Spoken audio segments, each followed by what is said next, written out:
Hey guys, welcome back to another episode of the Corner Flag Talk podcast. It's your boy John, and as always, we are here to discuss the latest in football with you. And as always, now I have Virgil. Virgil is again, my guy. So, season winding down, things getting a little intense. It is getting intense. We have Daniel. Pats is again, my guy.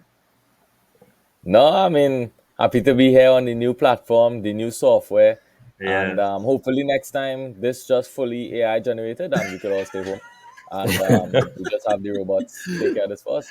and at some point, Brandon's supposed to join us, but yeah, whenever that happen now. But um, we would like to really encourage you guys at whatever platform that you are listening to us. So please like, subscribe, and leave a rating. If it is on YouTube, comments are really nice. We would really appreciate those. But if it's on Spotify or it's on Apple, please ratings and reviews really help boost us up the algorithm, and thus we would really appreciate it if you guys could do that for us. We say that we are here to keep you guys up to date with latest in football, but we weren't here last week. It was a kind of scheduling issue, plus that midweek prem kind of made it a little complicated. So we will go through this weekend's fixtures, kind of trade back, and then also talk bigger picture stuff, and then give you guys a preview of the Champions League in the latter part of this episode. So as always, thank you guys for joining us. There's no better place for us to start this weekend than with what was the headliner, which was Nottingham Forest versus Spurs. No, it really was Manchester United versus Liverpool, where for one of the very few times for the season, myself and Virgil were willing to support the Red Devils. And it came through Mhm. fruition as they actually did help us. Who knew United was good for something when they came from behind to actually take the lead and then eventually draw the game in the end? Now, there was some contentious stuff in this game, obviously, we'll talk about. But as a neutral Pats, what did you think about the game? I mean, I'm not gonna lie, dog. I'm the last person to ask about this particular game because I had my own during this one, so I didn't get to see it or anything, I Fair doing enough. my thing. So let's switch it on to Virgil now. Virgil, Rich, please. what did That's you all. think about the game, bro? No, I have a lot to say about this game, honestly. But yeah, but this honestly from this game, from a point of view where on one end hoping for Liverpool to draw points, I just glad how the game ended up. It was a point share between Manchester United and Liverpool. Mm-hmm. But like as always, we have to critique teams and we have to critique Manchester United as well. And I have to say, the fact that a lot of United fans and even Ten Hag at the end of this game was buzzing from this result Mm-hmm. is like wow, boy! Like the levels just That drop on says the United. levels. Yeah. But and even for this, it even look at both teams because you could see that United right now, rightly so, they could be buzzing from this because it really does feel like they had an upset over their major rivals who in a much Yeah. different world from them. Yeah. But also Liverpool, this also kind of highlight a lot of things that Liverpool has been sweeping on Europe, and this is actually credit to Liverpool. This Liverpool side have the likes of a lot of young names in this lineup because if you look at Yeah. this Liverpool lineup on paper, even like Mm-hmm. say beginning of the season, you wasn't expecting this Liverpool team to even fight for the title with all these young names they have in the squad. So up until this point, you have to give credit to Liverpool. But this is one of the weaknesses I always felt about Liverpool. It felt that they were kind of basically over exceeding expectations, really. Because as I said, majority of the Liverpool biggest moments, even going down to the FA Cup, this is similar to the FA Cup. Liverpool were keeping pace, but really with all the injuries I had, all the young players that they have to rely on, it's really difficult for them. So I really at that point when United made it too, I really Liverpool from before you could look and say okay, to have some moments where Liverpool could keep getting chances. They could just give Liverpool one chance and they Mm-hmm. could take all 3 points. But after that went down to 2-1, I honestly couldn't see no way for Liverpool to come back in the game. It just so happened to be a crazy, Dog, Wan-Bissaka I losing his can't head. lie. I have a problem with that pen call, but Yeah, because even right, so when I watched over, I also kind of still on the fence about it. But even look at this, we coming on to moments like this where Liverpool actually yeah. like to scrape a point, and Mm-hmm. I really can't look at this game and be like, wait, Liverpool really should have come over the 3 points. Mm. But first of all, honestly, I mean this seriously, and I also mean this out of rabs at the same time. You know, the few times that the Venn diagram does actually do both of them. I Yeah. do not understand how United fans watch this every week, dog. That is Oh. like painful to watch, bro. At the end of Mm-hmm. that first half, Liverpool had 1.81 XG in one half. In one half, dog, Mm-hmm. they created so much chances, and they did throw away a lot. They did throw away a lot, and I think like, look, we know where United are right now. Since the international break, they actually have not won since in the 3 games since they've drawn twice, they've lost once, and each of them had their own contention and their own late drama in it. However, on the Liverpool side, I feel like with Liverpool, I seeing some shades of 2018-19 Liverpool with this one. And now, obviously, time will tell if it bears all the same kind of result. But I do remember that year where they were also incredulously hard to beat. And the few times that they dropped points were to draws. It was not losses. If you all remember Mm-hmm. that year, the only loss that they had was to Manchester City. And Yeah. besides that, the only times they dropped points was draws. They had the 7 point lead over City at the time.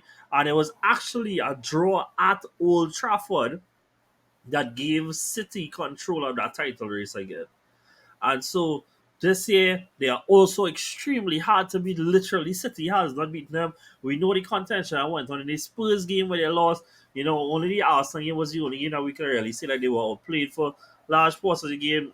I don't even mean that no how, but it is what it is. And I feel like we could be seeing something that I think that maybe after Klopp leaves, that we may talk about more if they don't win the title of that day kind of get gas coming down to the end of the season, especially in these title Yeah. races. You know, that whereas City and I think that we that also Arsenal have been trying to learn this and implement it, and it will only be praised if they win it in the end. Of managing your way through the season a lot more. So our last 10 games, so you could really mash gas and go all the way. But with Liverpool, it feels like they have to exude all this energy and effort to try and get through these games. That it will tell in the end. It tells in the quality of their finishing of chances. It tells in the types of games they have and the lack of ability to. Oh, not Arsenal fan or I'm talking about control, but a lack of control in some of these games as well. And Yeah. allow these games to turn into basketball games for them. And we talk about that team, bro. That's literally level on points at the top of the table. I still think this title race is for anybody to win, no matter who is up there right now. But these are issues that, when they manage to concede to Sheffield but win late in the game, or to draw places, or to win late in places, we kind of escape these discussions of the problems that Liverpool may have. Um, Pat, I don't know if you feel any different about what I said, or if you want to add to that right now. Not, I mean, you're spot on, And I know that Virgil said his part about the game. I could say that I didn't really get to watch the game in its entirety, but I had it on while I was driving to wherever. So I was aware of some of the things that happened. I got to see the call for the pen, shaky. Um, I also thought To be that, fair, in the first as you half, bring that up, are you all okay with the pen call? Honestly, I'm not, and I'm not saying that he died, but I find that is incredibly soft, and I think that he is lucky that the contact happened in the end. But yeah, Yeah. yeah, And yeah, nah, go ahead, go ahead, whatever. go ahead. Okay, I was just gonna say real quick. I've seen stuff that looked like that and slightly worse than that not been given, and it felt fine in the moment. So I was kind of surprised when they didn't overturn it. And for what I want to add for moments like this in games like this, yeah, you can I break you don't can see break it up. Brandon name. I can't even see it. It's Watch out! What is it? But don't worry, we'll get to that Chelsea game. Yeah. But yeah, in moments and massive games like this, you can't be so reckless in the challenges like that because Yeah. you No, make no, it it was a easy. horrendous lunge, though. That was. Yeah, It was senseless. But, exactly. hi, Brandon. You good? We can't hear you. Muted. See if you're muted. But click like the arrow and see what your audio input is at us. Had the wrong input. Yeah. Cool. We hear you now. Yeah. Okay, good. Well, I will come back to you so that you can give a better recap of the game. But I know that you also felt like it was a penalty though, or that you was okay with the call given. Yeah, the it was I like the more and more that I watch it, like afterwards, I'm like, you know what? It probably like the more you slow it down and the more you watch it over in slow motion, you're like, you know what, that might not be a pen. But I still think real time, I am convinced that's a penalty. Like Okay. Yeah. it it was just it's I know reckless is not the word that we used earlier, but it I just think it's not a sensible Yeah. challenge. And like I always have this thing, like, don't give the referee an opportunity to make a decision. Yeah. So that's always Yeah. my thing. Like I thought I was so out of character from Wan Bissaka, a Yeah. player who is like known for always slide tackling well. Yeah. So it was one of those things. I definitely think it's a pen. I don't think anybody could be, I don't think it's a any kind of like robbery from the ref or anything. But yeah, Pat. So you was talking more generally afterwards about Liverpool. I think. Yeah. So yeah, in general, I felt like I thought that again, speaking generally, it was a little uncharacteristic. And but this had been building from a couple of games back. Uncharacteristic how much chances Liverpool get and just couldn't seem to bury them. I felt like they got decent-ish at least opportunities as well. I felt the same in the game before and the game before that as well. Yeah. So I'm not sure what is going on really, but one thing that I'm sure about is they always find a way, as you said, to grind out the result. Um, may not have been what they came for this time. Obviously, 3 points is always the aim. Yeah. May not have been that, but still, I think they found a way to claw something back, as Virgil rightly said. When they went 2-1 down, it didn't seem good. Again, Yeah. I was more focusing on commentary. I didn't get to watch the whole game To be fair, with my if I eyes. remember right, But at 2-1, I think it was Garnacho, if I remember right. Had a chance to make it 3-1 too.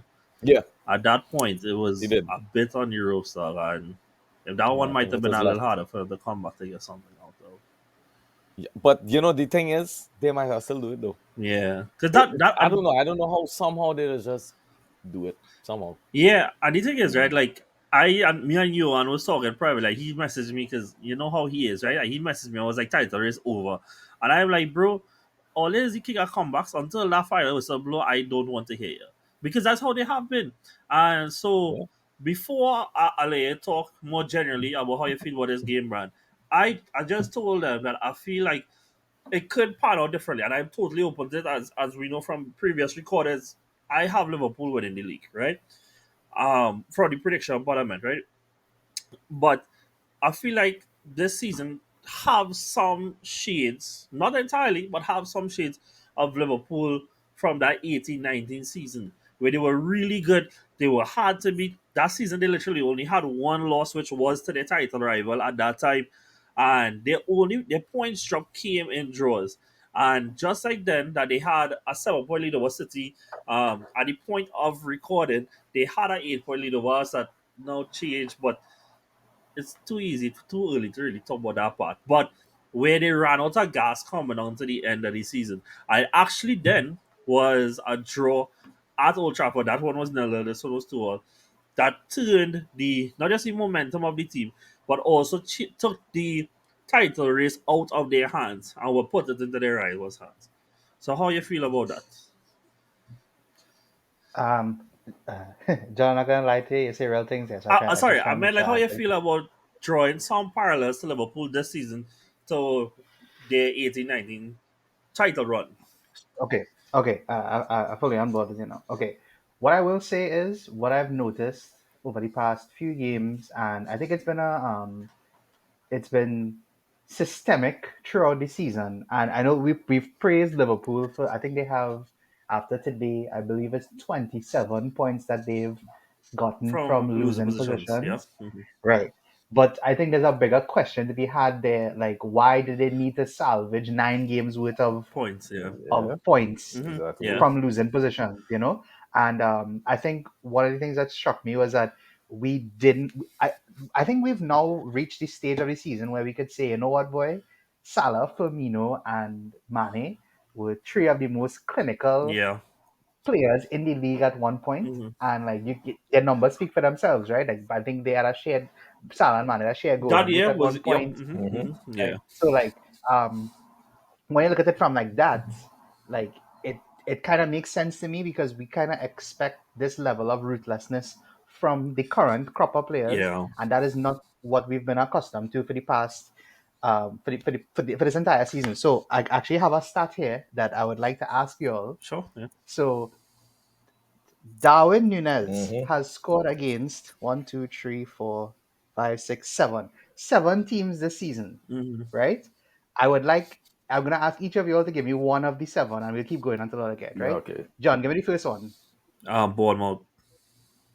Bournemouth is 1. Daniel, give me the next one. Dog was literally just on Wednesday. He did it. I don't remember who they play against. Come, guess. Yeah, that's all the teams I guess from. So come on. Sheffield. That was the team That is one of Wednesday. them. Yeah, Virgil. yeah, Virgil. Luton. Luton is not one of the teams. Yeah, I Okay. know he. John. Chelsea. Chelsea is not one of the teams. Daniel. He didn't score any for one. United. Wait, I thought he scored any for one. United. Where's it, Daniel? United. United is not one. Virgil. Burnley. Burnley is one. Yeah, I John. remember that. Yeah. Oh, let me send the most obvious goal he scored for the season. He didn't score. He didn't score against Everton. Brentford. Brentford. He did score against Brentford. Brentford is one. Brentford is one. Daniel. Oh, they have 3 Palace? more. Oh, let me send Palace? the top the 3 I have here. No. Virgil. Brighton. You got to say Brighton, John? No. Nah, he didn't say Okay, Brighton. well, Brighton is not one. John. Tottenham. Nope. Did he score against us, no? No, Nope. he didn't score against No. us. Oh, they're running out of teams. Just no. Wolves. Wolves is not one. John. Fulham. Nope. Daniel. Bro, what? Dog. This is why the statistic is very crazy, yeah, by the way. Yeah. Villa. City? No, he didn't score No. against City either. Nope. All right, Virgil, I'll give all the clues. I don't want us to go until. Yeah. Who did he score a last-minute winner against? In one of the games of the Forest. season. That's one, but that's not the game I was talking about. Oh, great. Virgil. And he had gosh, I literally just saw the graphic for this on Instagram. It was at one Guys, we are of the terrible, games of the dog. season. Dog, it literally. We can't I be literally making just saw that podcasts, graphic. Was it? One of the Champions League English teams this season. Oh. Yeah, Newcastle. Yeah, He scored the And the brace last against one, anybody have Newcastle. Yes, the anybody brace. have the I last know one? the brace. Anybody have the last one? And the last one was He scored a brace this season. Yeah, he scored. Remember, he come off the bench against he Newcastle had scored and the scored the And in the same. game. Yeah. Oh, yeah. Okay. They come off the bench, I remember that. Yeah. I was coasting. Well, It was not Everton though. Salah scored twice that game. I'll give you a clue. They won by a dodgy decision this weekend. They should have drawn, but they won. West Ham. Yep. Yeah. Okay. So basically, this is the stickers after smart. that took a lot longer than I thought it would have been actually.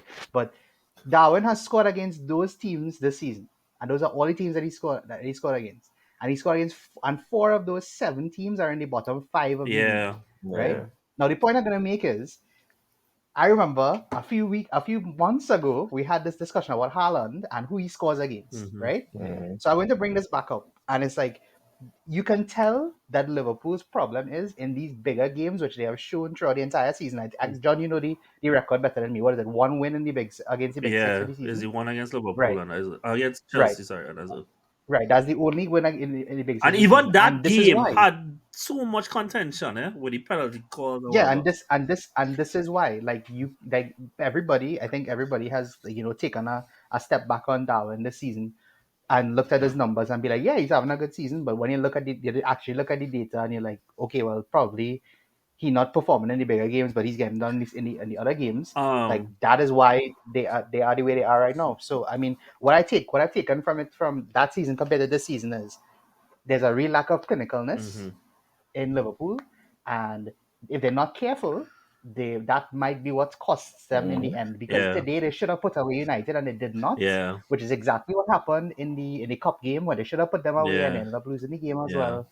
I've seen this many times over the season. I've told all of you all the same thing. Liverpool, when if they're at home, they will wait for like a 10-minute gap where they score two goals and they yeah, win the game, which is a problem. It was a undiscussed problem, underlying undiscussed problem. yeah. So that's why I could take away from the game, from that game in specific. I, And I think, like, Could from a Liverpool could, point of view, it was an awful result, I truthfully. wanna, I could wanna that sorry good. go ahead now. 'Cause I wanna propose something to ask him afterwards. Mm-hmm. Oh, well, I was just gonna say if that could be a Klopp thing, in a way that Klopp tends to use his strikers. Now, what him out, right?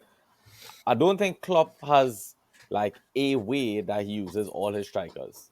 Okay, Hmm. but I do think that Klopp tends to use his strikers in sacrificial roles. So with classic example with Firmino, he was not really used as a nine, like the guy to end all the chances. He was used more in link play, and his numbers kind of suffered for that. The nice thing about Firmino is that when the big game came, he would tend to score in those bigger games. But smaller games, you just know he's not going to score. Like, you know that, right? I could kind of see that with Darwin as well. And I think that's why Gakpo doesn't play, because I think that Klopp likes to use Darwin to stretch lines. Hmm. Another way of using the striker in a sacrificial role, um, again with the intent of freeing up the wingers, right? Hmm. Hmm. And this is where I want to land with it, right?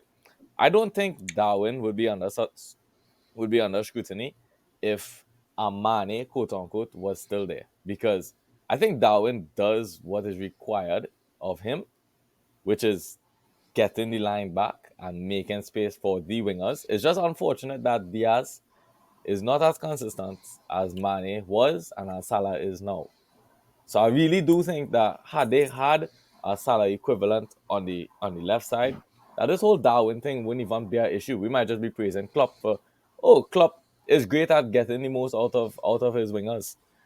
It's just unfortunate that that's not the case, and Diaz numbers aren't really where maybe they need to be for club system. So now some scrutiny falls back on Darwin. Why aren't you scoring? Why aren't you performing in these bigger games? But I actually think it comes down to club. And we could say the same But thing for Dortmund, but it, because he took his actual goal scorer and put him on the wing. true. But then Mm-hmm. what I would say then is that then the criticism should be on Klopp then, in the way that he maximizes certain players then because when Gakpo reached, he was known as somebody who was very clinical in front of goal. We have not seen him maximize totally. And we talk about individual quality here as well, right? Like unless we are going to start to believe that Liverpool team of 89. This is actually what I was going to say too. As much as I am making that comparison, I think that team, and I just being real honest, right? Like that Liverpool team, you stick them into this league as it is with every other team remains it, they would have They walked would this win. league. They They would have would walked win. this league, They'll right? walk it, yeah, for sure. And but I talk about the two teams relative to the pace that both leagues were at with respect to each title race, right? And the individual quality that players like Mane had, and not just Mane, but like players like Wijnaldum and the ability to pop up in these key moments and stuff. Unless we go and try to normalize that, it then now lies on the coach to make up that difference somehow. And for what it's worth, even though he does not have a money like then, Firmino like then, he has more attacking talent of an average level that's higher than what he had then. Because they're not going to tell me, you can actually remember all the attackers that they had then. But between now that they have Jota and they have Gakpo and they have Diaz and they have Nunes, along with Yeah, Salah but and Elliott. I disagree though. Hmm. I disagree, because I rather a world beaten 11 and shit subs than everybody could play, Right, but fair. everybody average. Like I agree. I rather City start in 11 than Brentford whole No, squad no, now. I You agree, see where I come Pats. from? But the thing is like unless this is what I'm saying, right? Unless we're going to say like, well, I could just find out money every time he hit his age curve and go over the hill. You as a coach had to find a way to make up that difference. Find out. Well, it in a sense we kind of saying he have to find a way to make Luis Diaz score all the time then, because Or Klopp when could he only not do in so much. form, He could bring in make the somebody chances, else. but they Like need pace on the wings. They need pace. Well, That's why Jota and them and don't work there.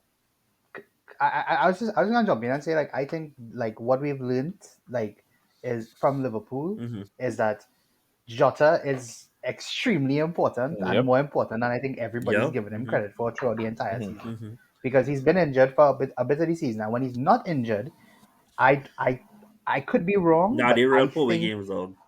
I think they I Yeah. because Jota is the nail in the coffin player. Like that is Yeah. how Yeah. I see Yeah. him. Yeah. Yeah. Like Yeah. if Yeah. it's 2-1, Jota will come on and Jota will score. Like that's why I always have him in FPL, because I know he's gonna hmm score. Yeah. So I feel like that was one of the bigger takeaways I had too. Like they're missing Jota, hmm they don't have enough clinicalness, and to kind of go along with what Daniel was saying, I think that the fact that these players don't perform well in big games, like it makes it easier for other teams to get at Liverpool. Because I hmm think their only potent player in big games is Salah. So if you neutralize Salah, Yeah. it is basically like a coin flip if you're gonna win the game based on other players. Like hmm I don't have the confidence in big games to say like, hey, I think Darwin gonna score today and he gonna step up and he gonna win the game. I hmm don't have that for hmm Diaz. I don't have that for him. I don't have that. Even McAllister, I thought McAllister was good, but Mm. he wasn't Yeah. as good as he's been over the past few Yeah. games. And that's just how it is. But I wanted to Yeah. ask purely from a devil's advocate point, because I don't agree with what I'm about to say. But like, Mhm. so like you made the Haaland comparison earlier, right? But City don't have a good record in big games this season. In fact, Haaland has a lot of high profile misses in big games this season. Mhm. So what would you say to that They have better players, then? and hmm they Mhm. have players that they can rely on And in that's where you different see in, players in like those different Foden step scenarios. up massively this Correct. Yeah. season. Correct. Yeah. Because bro, I'll be honest with you, like I personally think like this has been like, if you look at Haaland, let's say Haaland and Salah, for example, like two of them are not having good seasons. If we being To very their honest, Yeah. standards, not having yeah, good To seasons yeah, their to their standards. Yeah. standards, right? yeah. However, they're both in a title race, and the reason that they have continued to stay in the title race is because everybody else around them is pitching in. hmm And hmm Liverpool are unfortunately at the stage this season where they all their pitching in players are either out of form or they're injured. hmm Yeah. And this is where this and crunch time is not the time for that to hmm happen. So again, a terrible result for Liverpool. Yeah. Awful result. And It's the worst possible thing that could happen. And the last thing we'll talk about Liverpool, unless somebody wants to say something else, Mm. before we talk a little bit more generally, is that this is not the third title race that we see in Liverpool in. And they lost the other two, right? And they also lost the other two where come down the last 2, 3 games of the season, it was not in their hands, It's not like if Mhm. back when it was 2013, 14, where it was in their hands the last 3 games and a complete choke job, right? That is different. But are we seeing that? Is this somewhat of a flaw in the way that club does things, that they run out of gas a bit in the last 10 games of the season, that they don't maintain the advantage going down in these last 10 games? Because Mhm. in those 2 previous years that we talk about, in those title races, we saw high profile draws late in those seasons. And when we talk about run out of gas, I don't just mean the ability to run, but as an athlete, Patrick, you would know in terms of your sharpness to continue certain actions and to execute in key moments, and your ability to keep a certain performance level that high. So, are we seeing a pattern, or is that a misfound take? No, it is.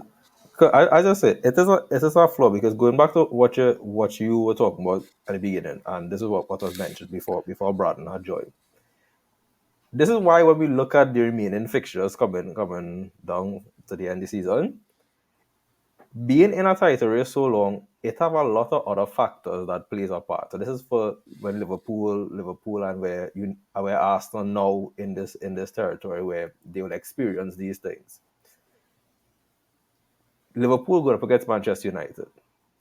In the grand scheme, everybody would expect Liverpool to run over Manchester United. The same way we will give praise to the magic at Anfield, Old Trafford has that exact same thing when Liverpool is there. Facts. Old Trafford could be dead for anybody else. Liverpool come, it's different. So when you look at all these other games, Liverpool have a lot of away games. Mm-hmm. One big thing when it comes down to fighting for a title, and one big thing coming down to the end of the season, is other teams have a lot to play for as well. And when you Mm-hmm. go to these other stadiums and you can't finish, that's the biggest problem. Yeah. I always fear away games coming down to the end of the Mm-hmm. season than home games, because I know the home games, the fans and obviously will give more, as opposed to expecting them to give more middle of the season when they Yeah. focus on other things. Looking back at Liverpool fixtures, I just when Brandon mentioned, I look back, a lot of points that Liverpool drop. You see Liverpool drop points to, this is early in the season, 1-1 to Luton. Then they had draw with Brighton. They had drawn Manchester United again at Anfield. Um they had the Arsenal draw. But it also had, like, from those things, you're seeing that, and when it have the reverse fixtures in the away grounds, where it have these other intangible bits of benefits Yeah. Mm-hmm. for those other teams. Liverpool, as I said, Liverpool do run out of gas coming down to the end of the season. But when you expect them now to go to these other stadiums, a big one we highlighting is Craven Cottage. You go into these teams where these smaller teams have a lot to play for. They, chill. They don't have those midweek fixtures, and they could able to give a little extra and manage a draw against a title challenger. Mm-hmm. Now I say those things I could see as Liverpool's biggest flaw, because I could see coming down to any season, Liverpool always run out of gas, and that's going to be the biggest problem moving forward. And you talk about away games, eh? For those who are paying attention, Liverpool have a little away stretch where they have 4 away games in 10 days, Yeah. including, so they have to go away to Atalanta, sorry, in the Europa League, and then they have to go away to Fulham, then go away for the Merseyside derby, and then go away to West Ham. I think that might be really trying for them. And other thing I want to throw in there. I talk about away grounds. Other thing that teams fighting for title have to remember. Bad mind is a thing. Yeah, So boy. you see the extra bit of I energy mean, dog, Everton isn't get. that what we see from United a bit today? Come on, Is bad exactly. mind? That's why when I look at everybody fixtures, when we get to Arsenal, Arsenal have a couple teams there that Yeah. bad Mhm. mind will push them Um, forward. with respect to the running out of gas thing, Salik and Daniel, all you have anything to say on those? How all you feel about that? Is it misfound or Don't you have anything to say? Yeah, I don't think it's misfound, eh? But I will say that I think this season more than others, Klopp has tried to get ahead of that problem. mm-hmm. I think this is some of the most rotation I've seen from Liverpool.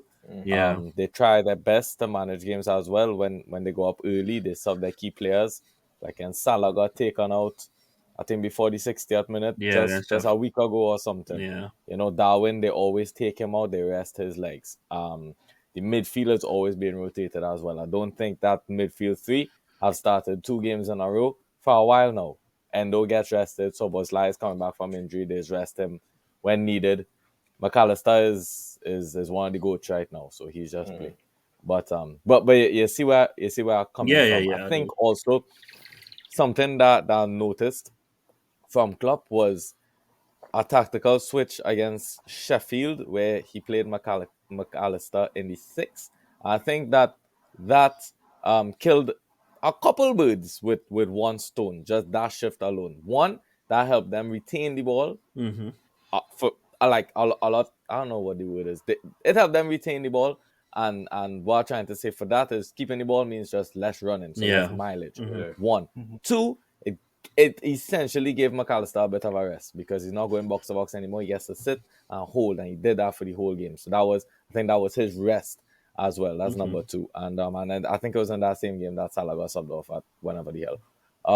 But yeah, I think Klopp is showing a willingness to Adapt. change some of Yeah. his ideologies. Because if we go back to that 2019 team, I really think that the only guy that was really subbing sometimes was between Matip and Gomez, but the rest of the team was playing. Unlike Maybe Wijnaldum Firmino and Keita or something. sometimes, but So. yeah, I think Wijnaldum played a lot though. Fabinho must have played every game. No, Henderson wait. played every When I game. tell you, Trent, dog, I um, fed up see that graphic of Wijnaldum, Henderson, and Fabinho never start more than one game together or something. So they were. It had somebody rotated in there. I can't tell you exactly, but okay. yeah, Well, I'll tell you the front three. I think they yeah, barely they saw played a lot. rotation. Salah and Yeah, Mane for sure. yeah, The back three, yeah, except for Gomez yeah, / Matip, they played a lot. I believe Fabinho played almost every game too, yeah, if I'm not yeah. mistaken. So I think we seeing his ability to adapt is just unfortunate. I mean, we don't know, because these days players playing a lot more games too. Yeah, and the thing is, we So won't really know until the fullness of time how much these things really matter. Because only yeah, when the season done and who win and who lost is when we'll analyze how much of these problems were actually problematic or things that people just managed along the way. Um, mm-hmm. Sally, got anything to say before I ask one more thing? Right, last thing. Last thing. Oh, 36 minutes in, one game, eh? But obviously, it had bigger things to talk about than just the game. United are winless since we've returned. I remember before we went into the international break, a little bit before that, we did over under of 18 points. That is looking GRIM right now. 19, 19 19. points, You give sorry. me That is looking 19. great for neutrals. They are along with Chelsea, are apparently the league entertainers. And Yeah. so, are we seeing anything for United? They are, bro, I checked today. I don't know it offhand, but I believe it's something crazy like 11 points between them and Tottenham. But I want to double check now. They are It is 11 Yeah, points. I yeah, 11 have it yeah, up right yes, points. now. yes, a big gap. That is huge, dog. Like that is crazy. That is a crazy gap between them and Tottenham. Um, so any positives? Mainu, talented player, really nice finish. But I thought Mainu wasn't He was really having terrible a good otherwise, game. huh? Yeah, I didn't think he had a Mm. good game. Um, hey, I thought Bruno had a very industrious performance outside of just scoring. yeah, I he thought worked he hard. worked really, really hard to plug gaps in the midfield. Dog Casemiro is good lord, boy. Dog, it had this clip with Nicholas Curtis joins run past him hard dog. And a little bit again, dog. Very good He do out. the kind of Frankenstein dance along the drunk, but yeah. Okay, cool. Bigger picture now. Title race. Unless does anybody want to say anything specific about Arsenal versus Brighton and City versus Palace? No? Mm. Yes. Yes? Please go Oh, ahead. Does it have to be about those the teams in the title race? Well, we was gonna talk title race. So if you wanted to talk otherwise, then sure. Please go ahead. No, I just want to say Brighton are a terrible team, bro. That's all I want to Oh say. yeah, Brighton are yeah, awful. yeah. Terrible, terrible team, bro. Arsenal played well, but Brighton are so bad, bro. Just had to put it out there. So actually, Brandon, well, you wasn't here when I asked this, but I don't know if it's possible for you to pull up the screenshot of your final table so far, right? Have it And here. I just wanted to ask you guys, like, so given results currently, and let me say that the rest results that you have, right, those stand. Is there any changes in your final outcome of your table? Um, as soon as y'all could probably figure that out. I know we all had Arsenal losing, right? So that obviously is one change there. I don't know the two of y'all who had City winning, if that drop points is enough for a change. I think we all had Liverpool results kind of correct to this point. Um, Yeah. so I don't know if that how much that changes your table. So yeah, for me, mine I, was that's Liverpool was winning the league on 86 points, tied with City, and that they were actually winning on goal difference with the City draw and with the Arsenal point. That actually puts Arsenal top of my predictions. What they would also have, they would now have 86 points, but they had a better goal difference than Liverpool. Pats, does that change yours in any way? no, I had City winning. The only thing it changed is that I had City overlapping them in like the 37th game week, but now they might just overlap them in the 35th. And doesn't make the final table a lot closer, not closer. It not really. It's about the same split, just Hmm.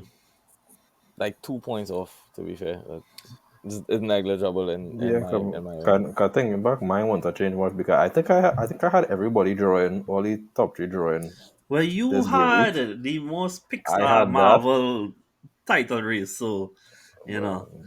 Well, Bran, I know you had Liverpool winning. Does that change anything in yours? Liverpool still wins. Well, I, well, according to everything that happened so far, I had Arsenal with 2 less points. So Yeah. if it was to stay exactly what I thought it would be, in with what I know now, Liverpool would win with Hmm. 89, City would be second with 88, and Arsenal would be third with 87. I mean, it is tight. It is tight, that's right, so. and yeah. Is wait. I thought you had us drawing at Brighton, Yeah, that was it. So they got 2 more and points. then Yeah. we get one versus City, and we had to take out two versus City. Oh, yeah, and you had us losing at City. I thought everybody had us losing at City. I had that and all too. Yeah. Yeah.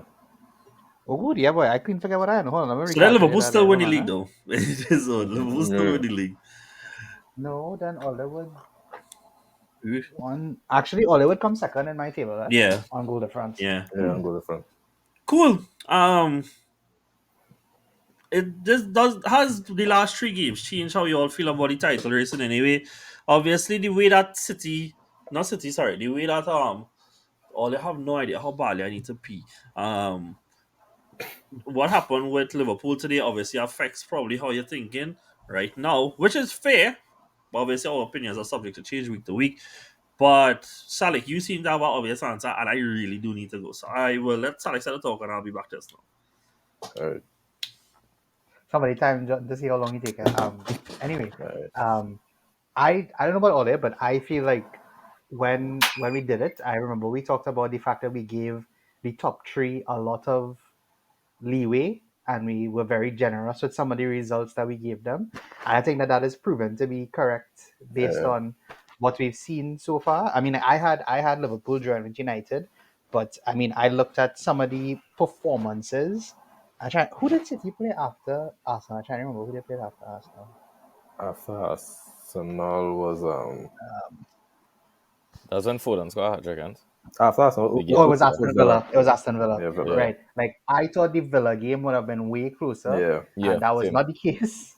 Um, I think Liverpool again, the clinicalness in front of goal just worries me deeply.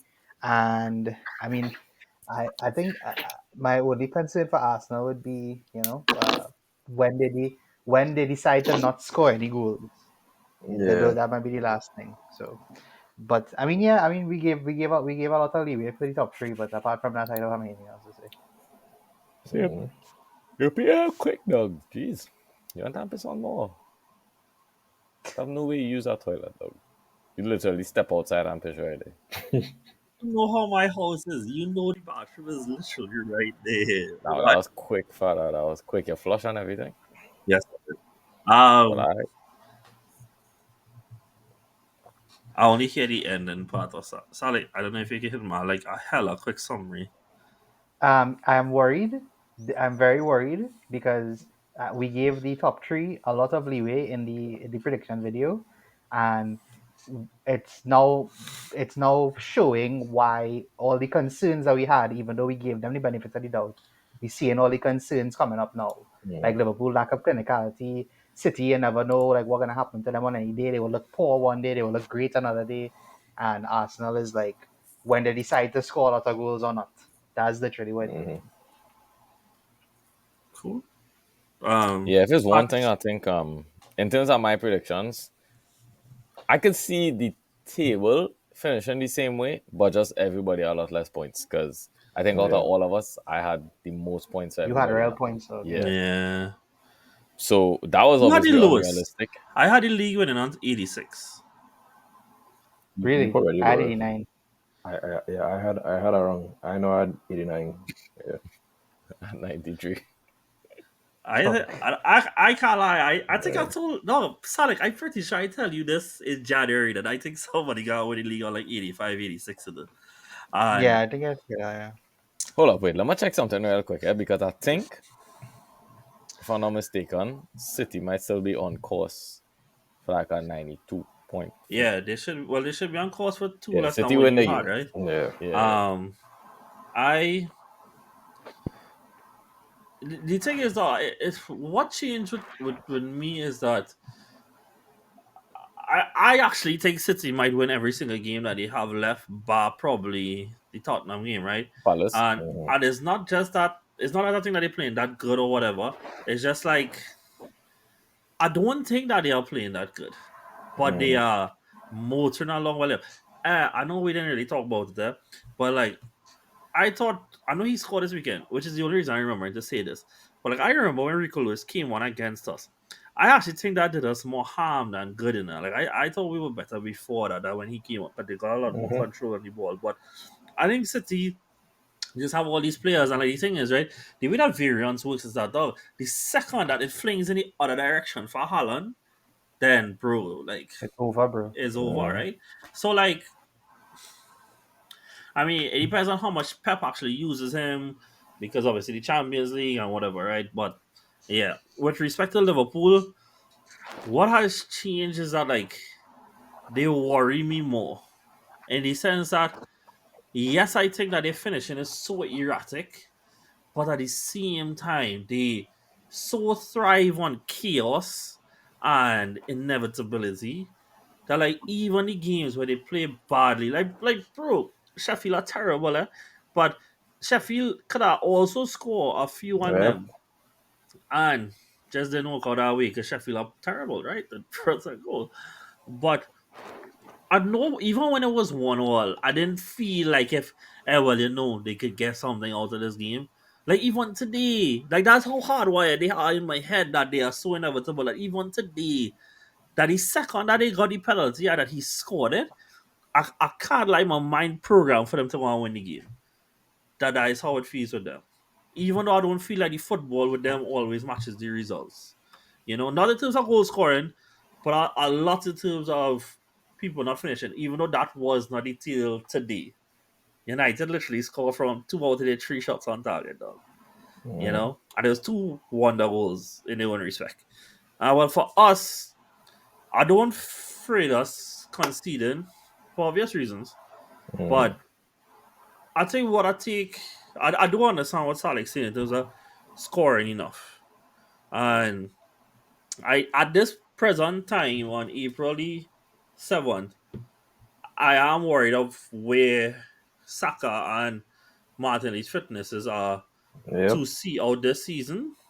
However, I also think it's a good thing that we are scoring in games and that they aren't the ones scoring in terms of okay, well we are seeing more from the squad and the ability that Saka can miss a whole game, Martinelli start a game since we come back and we draw at City and we win 2 games since then. Like that also says a lot too. And I think that because we are so good defensively, I think that we are the best team in the league defensively, that you always give yourself a platform to go and win the game later on. And bro, I so don't even more so now that we top. Though you could offer me dodgy 1-0 wins for the rest of the season, all by pens that we didn't deserve. I could not care. I will take every single one. You can tell me how every performance we don't deserve to win. I could not give a flying F, dog. So these men showing that they could score at this rate, dog. I really would not be surprised if like players like Trossard coming off the bench might to finish the season with all kind of 12 goals. Havertz is on 9. I wouldn't be surprised to see him finish on a few more as well. He has not scored since he come back, but I find he's looking really sharp. Um, but it will be close, and I do think that as much as I am praising those on the more periphery in terms of who we expect to score for doing well, I do think whatever we are to do this season is determined on how fast we can get Martinelli and Saka back to where they are their best. Especially like when you consider we're going to play a Bayern team on Tuesday that aren't at their best, but we need to put them away when we are on top in those games. Or else they have the pedigree to say, oh, you don't want to take advantage of us saying less Jammy 1-0 before we carry you back to the Allianz, I kill you off. Mm. You know, that kind of thing. So, cool. We on 49 minutes. Let me see how fast we can go through the remainder of the league and leagues before we can go and do a Champions League prediction for the quarterfinals. The league entertainers! How is it that these men will win 4-3 versus Manchester United, come back from behind in that game after being ahead, but yet the two teams in the bottom three, they managed to throw away leads in both in the same fashion in both. They are the league entertainers. They are the ones that everybody must watch because they will always provide you with something to talk about. They are Chelsea. They are Pochettino's army. And we have our representative, Daniel. You know, Daniel, Brandon. I was not gonna look at Daniel very differently, you know. I don't know if all I can see what's going on right here, but as you can see right here, Poch out. I've been on the train.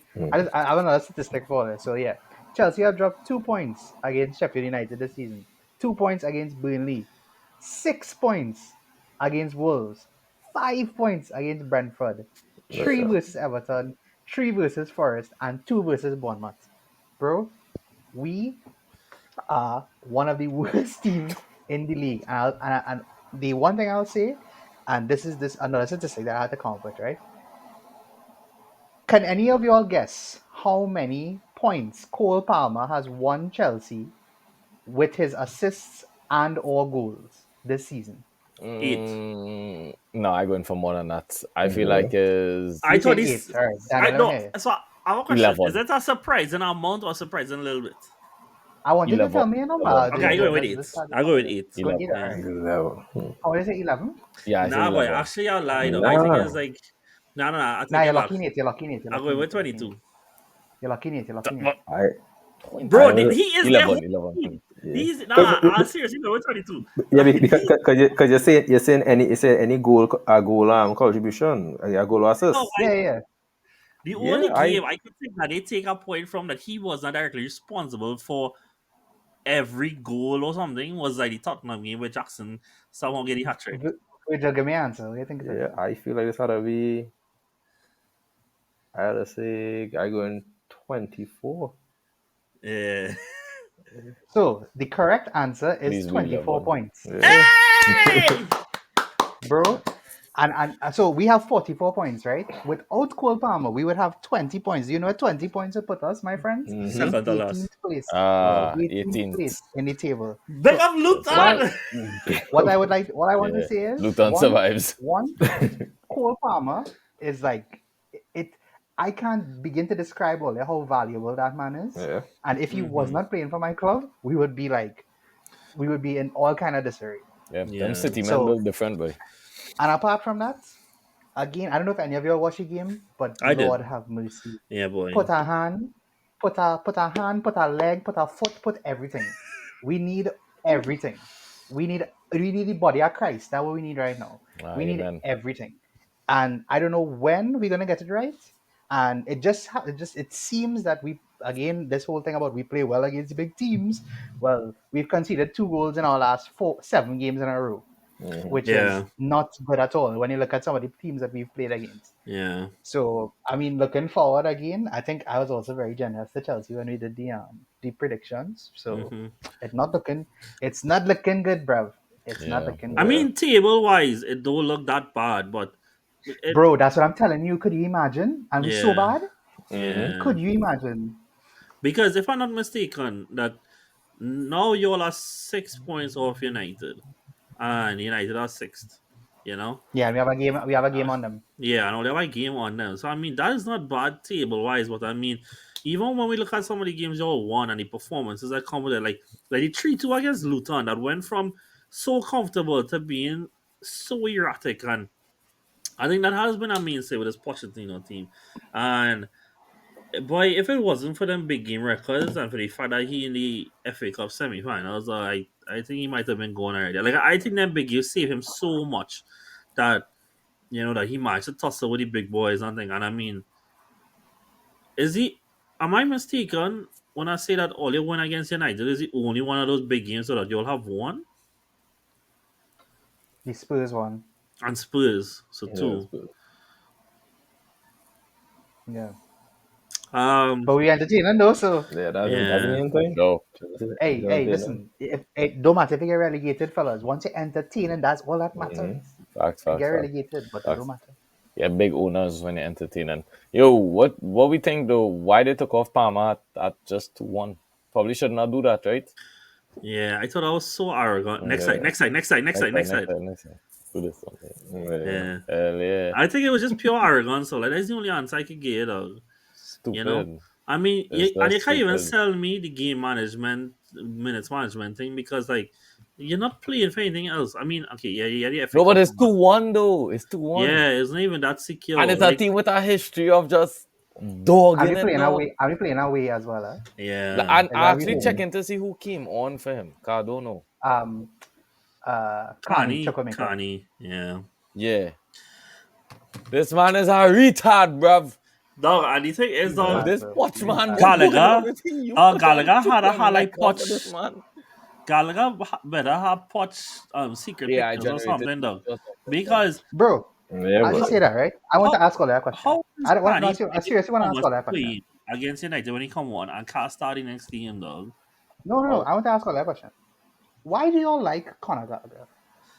As a Bro. non-Chelsea fan, why do you like as Conor Gallagher? a up Because he scored a is real hella nice goal when funny. he was at Crystal Palace. Yeah, he just Nah, but I mean- he just still good off that Crystal it's Palace. funny. You know. No, I can't still lie. good, Bro, no, do you know how many It's goals he funny. scored in that Crystal Palace stint? Do you know how many goals he scored? 5. Now how Then- much else? Yeah, he scored 4 goals. Yeah. Four? No In way. that, scored 4 goals, bro. He scored 4 goals for Chelsea. No. For He scored Palace. when he was at Palace. Now everybody, when people And just be that like, was- "Oh my god, he played so amazing! What a player!" Right. He scored 4 goals, bro. Wait, at Palace he scored 4 goals. Yes, he scored 4 goals. No, bro. that's That actually just don't correct. even I sound remember it right, wasn't bro. much. Mhm. Yeah, bro, I'm telling But you. he was yeah. playing like number 10. Damn. Cool. Well, in other news, Luton won this weekend and Forest lost, so They they are did. both level What a on win. points. Yeah, boy, big up Luton. Could they come from behind Yeah. to win, dog? And that the kind of wins that could Dog. see you stay up. I realized Mudryk should have started it too, you know. So you think he bringing it back, yeah? But No, like, I think big man thing what going on. How Mudryk didn't start? I find Mudryk No, that playing good these from the days. lineup. From the lineup, I was very confused. no, for boy, when I saw Pats, the boy. lineup I again. can tell you exactly what happened, boy. The man finally got a start, and because he didn't perform to his exceeding best, he got excuse to drop him, dog. That is exactly what happened, without a I doubt. mean, I guess. And you But know what's even funny that's thing? not 'cause I The actually only watched thing that that was game. no, the only thing that was uncharacteristic was instead of still it started is that he put back Madueke. He put Madueke, dog. That was the only thing that was different, dog. Yeah, that man tried So- real hard to put Gallagher in that lineup. bro. I'm watching your state table to see if I think wants to talk about before we talk about the fact that by Leverkusen, Wait. Time out. What do you mean? How are Spurs fourth? maybe That is the. What do you mean? How, bro? Aston Villa have been the locked on 4th place for the entire season. Nah, Where facts, have eh? Spurs come from? well, Facts. But I realized Where with have they Villa, emerged dog, from? this is what is going with Villa, I realize. If they're not playing at home, write them off one time. If they're playing at home, yeah. If they're away from home, just write them off, dog. Write them No, off. but bro, I remember like looking at the table during the season, and I was like, they bro, play Aston at Villa 20 fire. less Brentford, eh? At 20 less boy. Brentford, eh? Anybody know what happened to Tony, Mary? Are they hearing me? Are they He was hearing me? rested. He was Are they hearing Yeah, me, he right? was rotating. I want to make sure Yeah, they yeah, hear what yeah. I'm about to say, dog. Run in Unai Emery, dog. Run in Unai Emery. Man, dog, I promise all it. It's not no saltiness. I don't hold nothing against this man. But you see, moment when he cheeks at a clap, that man has made the most brain dead decisions, dog. That man started Unai? Carl Jenkinson with 3 games to go when I was trying to get top 4. Carl Jenkinson did it. I mean, Yeah. to be fair, dog, I don't think Unai lost them that game. Bro, I would say that they're also unfortunate because ever since Kamara got injured, it's been It's been like rough. a 7 in midfield. Yeah. No, but they also didn't have No, Didn't but they not have like they didn't have somebody else? I don't know, but whatever. no. So they didn't have Watkins from when they played City, but don't even decide they put against City.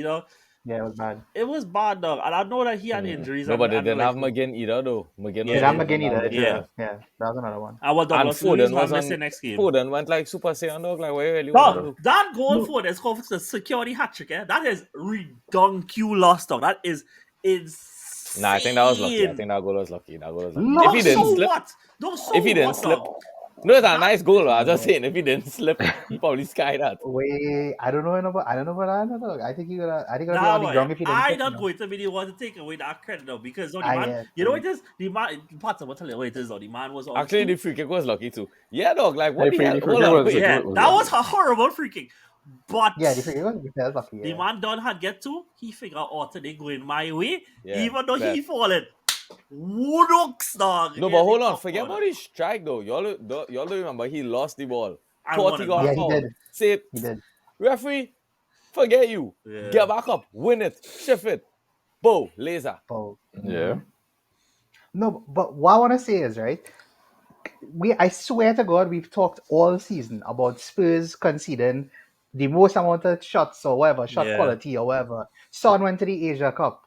Basuma and Sa went to the Africa Cup of Nations. Madison has been injured for the majority of the season. Nobody knows where Kulusevski's best position is. They recently buy Timo Werner. real. Richarlison was having a terrible season up until a few weeks ago. Timo getting Like, returns, how are they dog. fought? How? Where has this come from? Van de Ven has been injured. Romero has gotten thing. Udogi and Pedro Porro have both been out at points. Where has this come from? I Nah, think good my question, valid. the only reason I'm not that taken about, because I remember we talked about this a few weeks ago, and I did say like I think that Son. No, it actually hasn't been down to him entirely. No, he did score today, but he hasn't been like in ripping form. But that he would have come back, and ever since he come back, they would have found a way. And I know they lost in the most comical way to Fulham, but outside of that, they have been put together decent form. Even they drew last week to West Ham though, but Yeah. they have. Ever since that they beat Villa, I think it has been in their hands. Now they've done do things to try to take it out of their own hands, but because Villa have been doing what Villa doing, then yeah, fair enough. Yeah. Anybody else had Tottenham finish the top 40? And I had that in my predictions a few weeks ago. I had hi Saraya.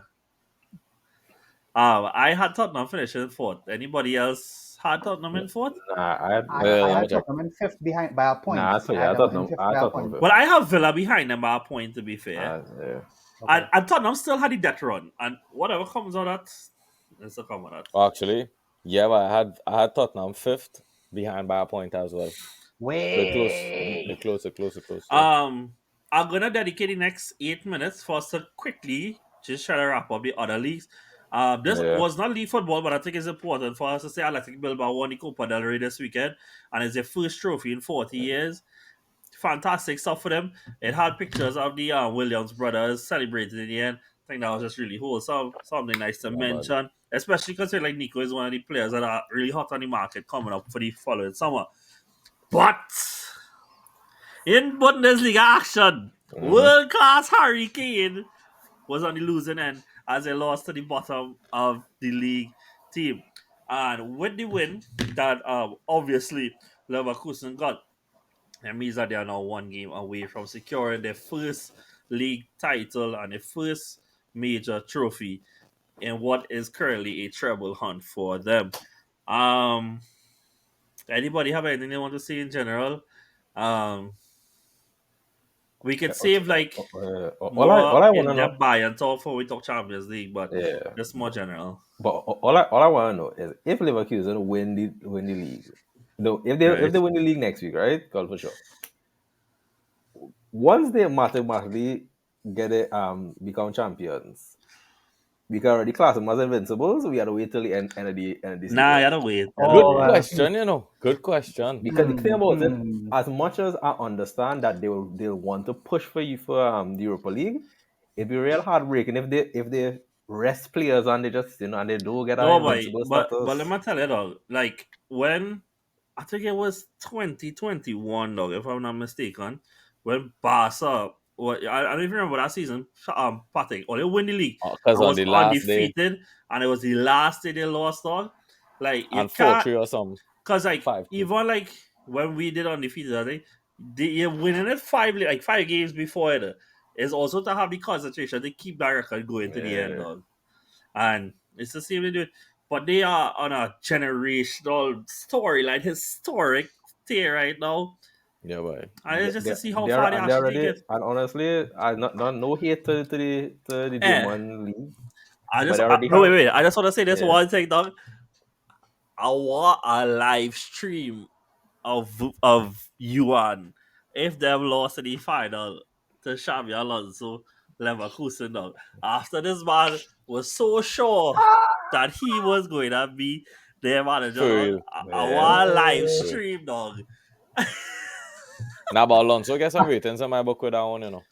Yeah. Me too. Bro, The fact that he everybody's say woke. Yeah. forget out. You see, Everybody's woke. I I sent it to the group saying, that the Athletic had do a piece up about him, and they were basically saying that like he has been very particular in everything that he does, like not just his career now, but even when he was a player in terms of way he moved and stuff. And he said like he's not going to just be rushed because a door opens, because he believed that when he gets to the level that that's he true. thinks that Yeah. he's ready for that level of job, there will be a job or something will open up because he's that good. And he said, like, he didn't manage any Champions League yet. How these people going to assume that he's ready to manage Yeah. at that level? And I respect that, dog. Because, like, we see so many managers, dog, that take the bite too early and it end up derailing their managerial careers for so long that some of them never recuperate, some may recuperate. Like, respect, dog. Like, watch Xavi now by Pat. I wouldn't be surprised, boy. Like if all had get Xavi probably 3-4 years later and he had get a job in between, maybe it would have turned out a lot better for you all. You know? Perhaps. Watch Mr. Frank Lampard. Boy, I won't lie tell you, I have a real source for Frank as a coach, boy. But that is only because of his first stint at Chelsea, not the second one. Mm. Eh. um cool, nice. In terms of Syria, nothing really that interested. Um Inter didn't play today. Eh? Yeah, they play No. tomorrow. So yeah, but for his wit, I think it kind of has gone on the radar, like how informed AC Milan has been in No. Let, let's 2024. let's let's cor- let's correct that. Milan has been playing terrible, so this little run of form are going to look so good, and this is the cycle. They're going to look Mm-hmm. so good in this when they beat Lecce 3-0. Mm-hmm. So Correct. this is expected. And then after they go, and then after, mind you, coming up just now, we have the Milan derby. And watch how Milan going to get Mm-hmm. spanked in that Milan derby. But I think the more interesting thing coming out of the series currently, who sit fourth, which is Bologna, and their Out of coach them. Yeah, is boy. Thiago Motta. And currently, it is seeming like that he actually may be in pole position to go and become the next Juventus manager. And I was I so Not yeah be bad. when he I is. saw that, Mhm. I said, He's currently one of the hottest talked about coaches right now. Obviously, Bologna being there, bro, above the Rossi's, Roma, who have been doing well, reigning champions, Napoli, Atalanta, who are doing well. mm-hmm. It says how much that they are fighting above their weight currently, and if they manage to do it all the way, hey, fair play to them. They're currently 3 points above fifth place Roma, but I believe that Italy kind of out of the running to get a fifth place Champions League spot at this point. I think it's between No, Spain, Germany, and England. Because I think because all oh, the Italian teams get dumped out, yeah, it look good. out of that. Oh, Um, turn Napoli down in 7th, though. yeah, When did that happen? they thought even when they had sacked the coach and they had hired the former coach who name I can't remember, Walter, whoever it is. Mazzari. Yeah, Matsari, it wasn't good. Ever since they hired a new one, it's been a little better, but it wouldn't be better enough for them to get UCL, maybe Europa. Mm. Cool. With that being said, guys, say we can close it Yeah. off there, Run it. and Yeah. we can talk about Champions League football. So why don't we start with Virgil? Virgil only playing Real Madrid. Again, you're less than a minute to give me a general feelings on facing them again. After all, you hit them 4-0 last year in the semi-finals. This is going to be just like last season. We know Pep going to do. Pep going to try his best to control the game, not let it get too out of hand in both ways. Not trying to win the tie and not trying to lose the tie. He's going to try to control that game and hopefully Mm-hmm. leave that game in a good position where it could be decided at home in the Etihad. So I going into this Mm-hmm. game not expecting much. It really just comes Mm-hmm. down to Madrid going to be side that would try their best, to counter that, and they would want to leave the Bernabeu with a win. So yeah, I really not expecting anything. It's the second leg that I feel where the fight was going to happen. How you feel overall? Like away, like I know you're a fan, and I totally get it. But our percentage and how much you feel you're gonna go through. I am very confident. My percentage would be 70%, but you see that man. But Ooh, you I see like when you that. have I like somebody that.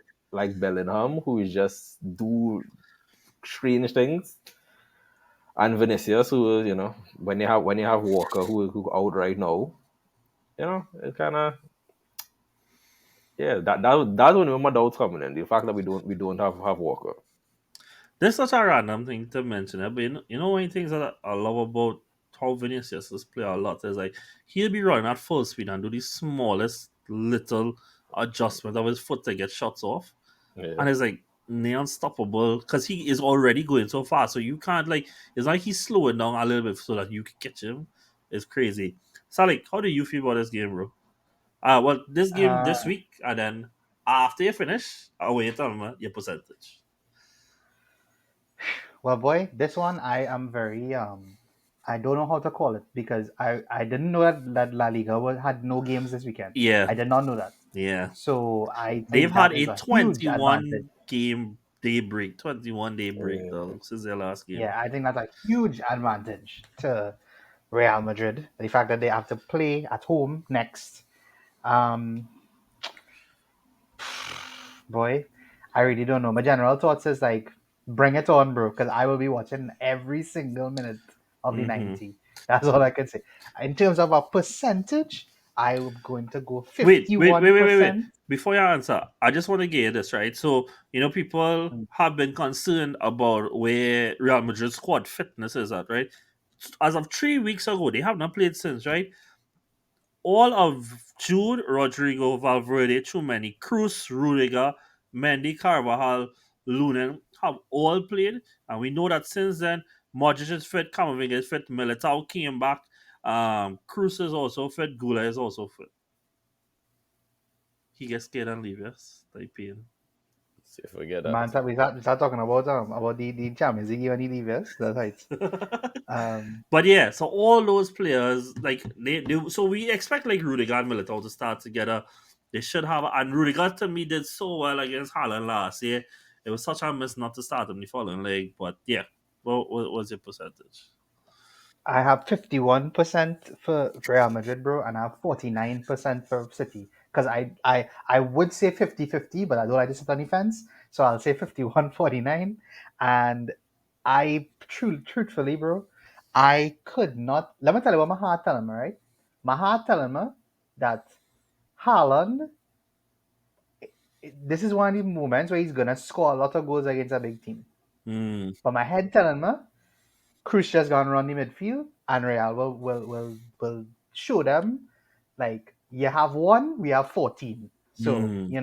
that's how I'm feeling about it. Fair. But Such a tough game to call. Honestly, it's such a tough game to call. Because because City still have a lot of pedigree. I think KDB reminded us over the weekend as well. it's seeing Um, finishes though. yeah, and they have maybe one of the most clutch players of the season right now in Rodri, and that is what is making it a hard game because on paper it just seems like it's in Madrid's favor, especially the first leg. But I talking about the tie overall. It seems like it's in Madrid's favor. You talk about pedigree and class and all of that. And Madrid have run away with their league while City are not on top of their own table. Mm-hmm. Mm-hmm.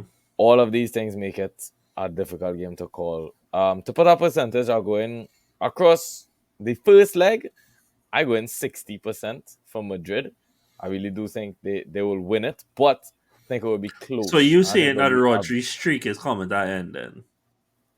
No, just in the first No, leg. but he has not lost a game for over a year that he has started. So that means you're saying that he's gonna lose. I think they will I'm draw. saying he going to roll his ankle in training and he won't be able to play. Oh yeah, yeah. Oh yeah, yeah. Hey. Yeah. Okay. What Uh, was your final percentage across the two legs? 60 across the two legs. 70% it goes to penalties. City win on pens. Want to move on? For me, I just it's so close though. It's so close. yeah, it is. I don't know. And I think it's so hard to split boy. And I think like one of the things I always admire about Madrid in this competition is like it don't matter who they bring in, like the season before, but they come in, they put on the badge, and yet when that light shine, like all of a sudden the light they hit the badge and all the pressure just leaves. Yeah, And they boy. play their best boy. Basically. And I think that is something that can't be quantified, but it is something to admire so much. And so I do lean towards the history and these players know what it is to go through, and I am going to go that Real are going to go through. And this is also why. Real know what it is like to be defending champions and to go through. City don't know that yet. And I think that might be the little twitch that edges it them a little bit. So I'm gonna go 55 towards Real and 45 towards City. I think it's close. I think it's so close. And Patrick, you just said penalties there. I so wanna be surprised. But even on pens, dog, I can't I even will be tell you there. that I see Lunen's face a pen.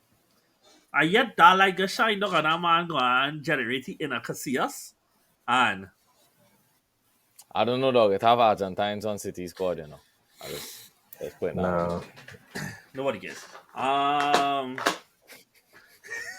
Who is the Argentines on this squad? Alvarez. Just Alvarez? That's all I could think And that of. fella is Argentina. Do you go next Enough. one too? Yeah. But just wait. Any other Argentine on out on? I can't even on think loan? about Argentina on anything on Unreal either. I don't think they have any. No, Madrid don't have one.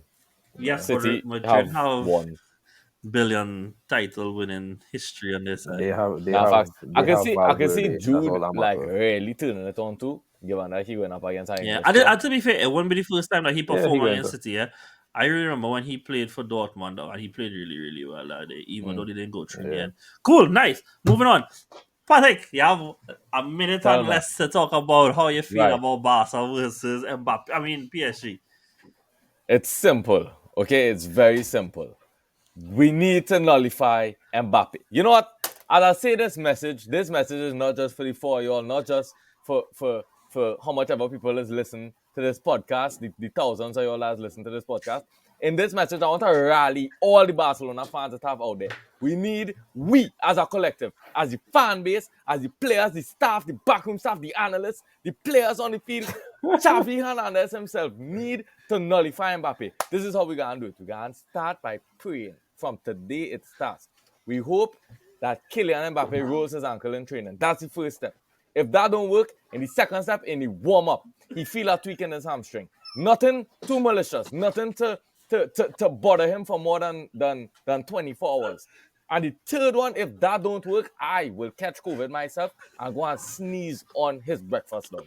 I will sneeze on his breakfast, and that will be it. That is the nail in the coffin. We've talked about nail in the coffin players. I will be the nail in the coffin fan. I will catch COVID and give it to him myself. Gift wrapped in a sneeze. And if that don't work, Araujo has to step on his foot. Minute 1. That is how we will beat them. Because PSG without Mbappe is nothing, though. I mean, correct. That's I it. remember. I did yours. I know that you are, and I mean, I remember we talk about this PSG before the Real Sociedad tie, and a lot of us were swinging towards Real Sociedad, and Mbappe is who swing that tie. You know, he Yeah, actually basically. did the momentum with his goal and stuff like that, and it all comes down to him. Now, this is a player who has scored a hat trick in the camp, no? You know, Well, so he no wages to perform there as well. Is also Mbappe at the end of the day. So, was your No, percent? but to bring it back seriously though, I saw that Frankie is back in training, so that's a good Oh, sign. that's good. Um, Yeah. I do hope that on the day, even if you're not able to start, I hope that they continue with Gundo playing the deepest. 'Cause I think the Mm-hmm. control that Yep. we get Yep. it's better when Gundo plays deep. The control that we get is I think more important than anything else Mm-hmm. that we can aim for in that game. If it's one thing, if we go into France, if it's one thing that Barcelona could do is control a game. Scoring goals and stuff might be iffy right The now. first Keeping leg them is out in the net might France. be iffy right now. Yes, which Okay. I Yeah. think is good. Um, Yeah. but I really do think that a smart manager will go there, try to control the game, and leave 0-0. And let's just Um. try What? and get Well, something. actually, since that you saying that is the approach you would go with, would you start? I know you complain about his immaturity despite his talent. Would you start your man in this game? I really wouldn't. If we're trying to keep the ball, I really wouldn't. Because he's the type of player that will go at them. Yeah, I genuinely wouldn't. I will go for Felix and Rafinha because them is the more technical players now. They are just more technical than Yeah, yeah. Yamal. And if we want to keep the ball, Bombo clat. Am I back? We all back, I think. Yeah. Yeah, we are back. Perfect. If we want to keep the ball, that would be more the approach that I'm going for. I'll also start Kubrasi. Oh, Because yeah. he's in form right now, and Yeah. you need somebody confident if you're going up against Mbappe. Let's put Araujo to the right back as they do for Vinicius, and hopefully that will work. Um. And after that, we just pray. I need a percentage.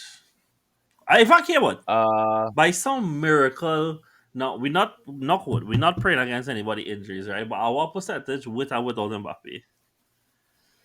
right, no, dog. I mean, Big Man thing. I just hoping for a 24-hour injury. I don't want to see the man downfall, dog. But I kind of But want to like see two his separate downfall for ones, 24 like two hours. separate 24 But injury, yeah, like one this week, one the next week.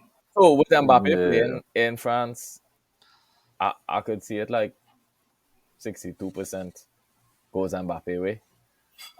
Because in France and all that too. I mean, they just lost at home today though. But anyway, Yeah, they did. without him, I genuinely think we beat them. So without him, 59% Barcelona wins. But I could really see it being a draw. My expectation is a draw. 0-0. Virgil, That's my short synopsis, I think give my percentage. I just want to say for this game, PSG not, as I say, Mbappe just the only fear factor with this PSG side. Mm-hmm. Just looking facts. at how Barca played against Napoli in that win, I feel like Barcelona looked really good in that win against Napoli.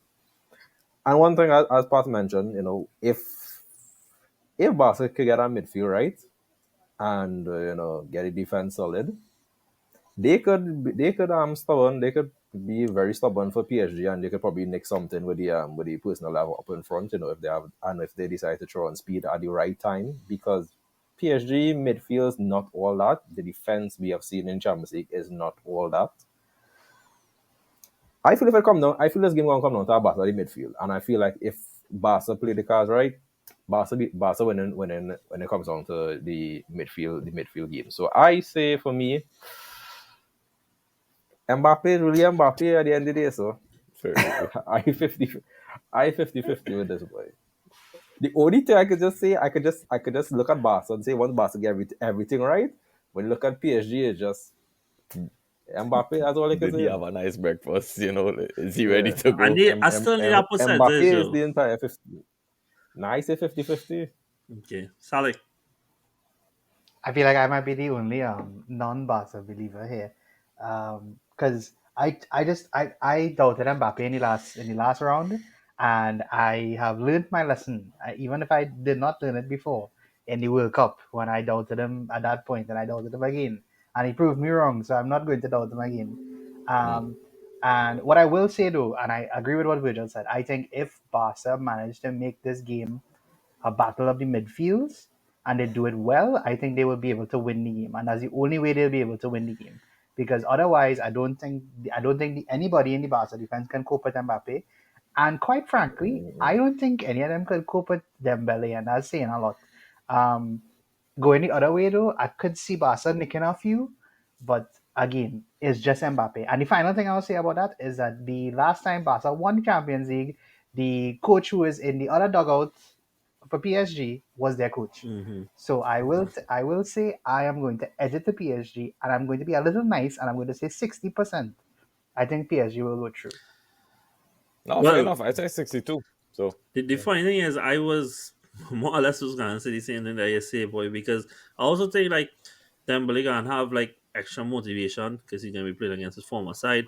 Um, and I actually don't think that the first like being in Paris helps Barca's cause, and the reason is that I think that Mbappe would do enough to rally them to say, look, this is in Paris. And also that this route that they have to the final is the most doable route that they could have probably asked for without being disrespectful to the other teams.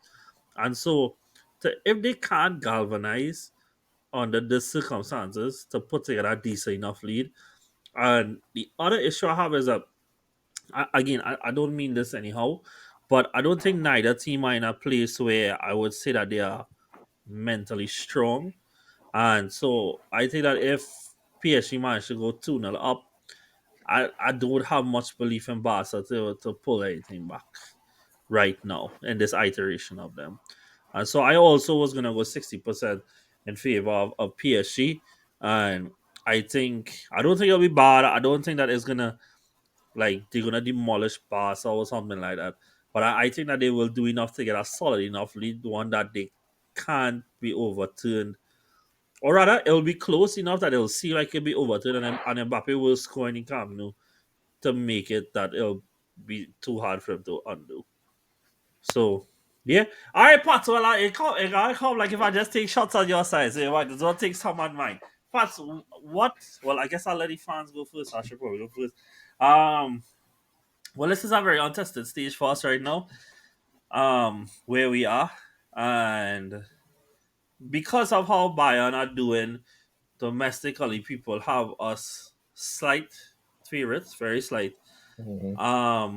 But I think the untested thing could both do us good and bad. I think the good is that we don't have the scars that the former teams have had of losing at this stage, and I think that that can help. I think that we are all obviously in a good place right now. I listen to the way that our players talk and the way that our manager talks, and they all seem very much confident and relaxed actually at this stage right now. And I think that we can do something, but I will never ever um, dismiss the pedigree of how important that is at these stages of these competitions. And Bayern have that in tenfold compared to us. And so even though that they have one of the biggest bottlers known to man leading their line, and one of and he brethren in the back line, because apparently the starting backline pair going to be Delit and Eric Dyer, I'm not going to dismiss them. I do think that if we manage to get a healthy lead in the first leg, that we should go through. But again, I think like if there's any team that showed us more than anybody's Madrid, of that when you have your foot on the neck, you have to make sure and get your goals in that moment. Because at some point momentum will shift. And you have to try and see out that momentum. Or you might concede one, but don't concede two or more. And it's a case of when we have our foot on the neck, because I do think that we will have. I do think there will be moments on Tuesday that we will be rocking and have them on the back foot. It can't just be, hey, well, we play real nice. It's about, hey, so and so score, so and so make it two, and actually put them in a position of real trouble. In terms of percentage, I I I will go 50-50 because I think as much as we are in a good position, I think that not knowing how to manage this stage, coupled with Bayern's pedigree, could make this a difficult one. And unless we manage to really get a healthy lead, I'm not sure what this team is ready to do in the Alliance. And so, like, I could see us going there and doing enough to keep it cagey and probably getting a draw. But I don't know if we have it in us to go there and win yet. And that is where I Yeah. come down in the middle. So even with some fan bias, I'll go 50-50.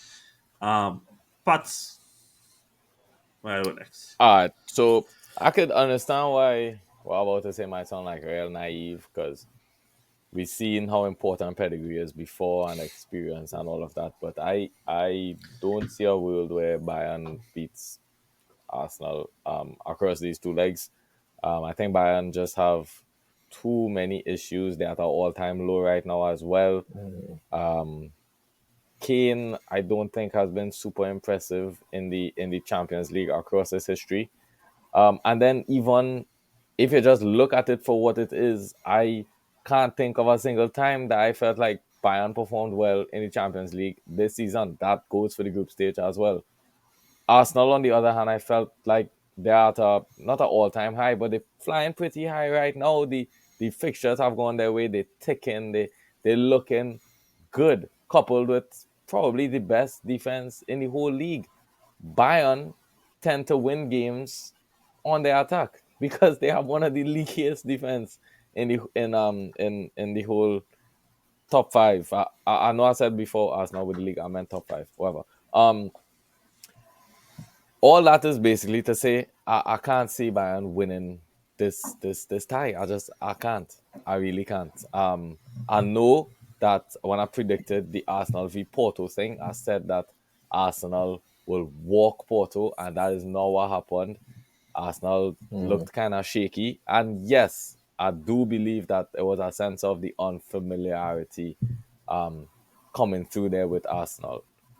But nah, boy, against Bayern, I just even the way the control that Arsenal keep, there's nothing there. You can't convince, man. Yeah, I don't think I could be convinced that Bayern is going to win this tie. So I'll go in for 75% Arsenal, and that's it. All right, Sally, bring me back down to it. Wow, that's high, That is high. Yeah, no, like, hey. Okay, so for both the games that played on the same day, Real and City and Arsenal and Bayern, I literally had to do a head versus heart, like because I can't split it, right? Like I don't know which way both of those ties are going to, and particularly the Arsenal one because I have looked at Bayern for the entire season, and Daniel has said this many times over the season. Not impressed with what I've seen. Like not one game I could probably properly say, damn, Bayern played really well in that game. Maybe the last game against Lazio, maybe, but nobody cares. Arsenal on the other hand, flying, could score goals at will, could defend the life out of everybody. So all that to say, my heart is telling me. Sorry, I'll go my head first. My head is telling me that I'm not sure if you all remember when City played Liverpool a few years ago in the Champions League and they chromed them in the first half. That is what my head is telling me is going to Yeah, happen. don't remind me of Boy, this. I'm I so think sorry to say this, boy, but my heart telling me the same thing, you know. But my head it's so hard for my me head to. well let me see if your head and my heart on either side. So my head telling me that they were chrome them in the first half and cruise the second half in the first leg, and then whatever happened in the second leg is whatever.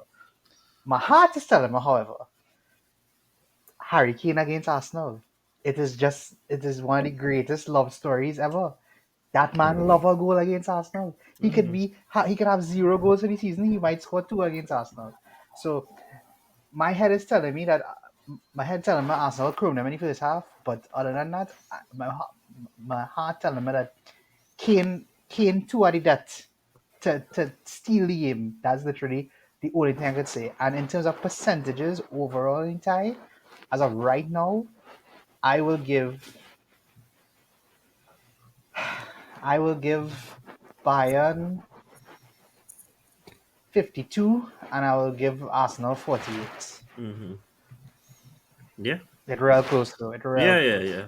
Virgil, First leg is where in it's in the Emirates, Emirates. Yeah. and they can't have any fans Yeah, there, by the way, because they and they had can't breached have some any UEFA fun. rules. It's gonna be a whole stadium of just Arsenal fans. Yeah. So looking at from this game, how I breaking it down is as much as Bayern has been letting in goals, so I feel like it will be a game down of come down to defenses. Looking back at the Porto game, I felt like something with Arsenal and going into these games and physicality is not really the strong suit. And I feel like on that day where they throw the likes of Kim, who is, one of the best at defending, and have the likes of Delit as well alongside for physicality as well. And then you have Kimmich on one side, you have Davies on the next side.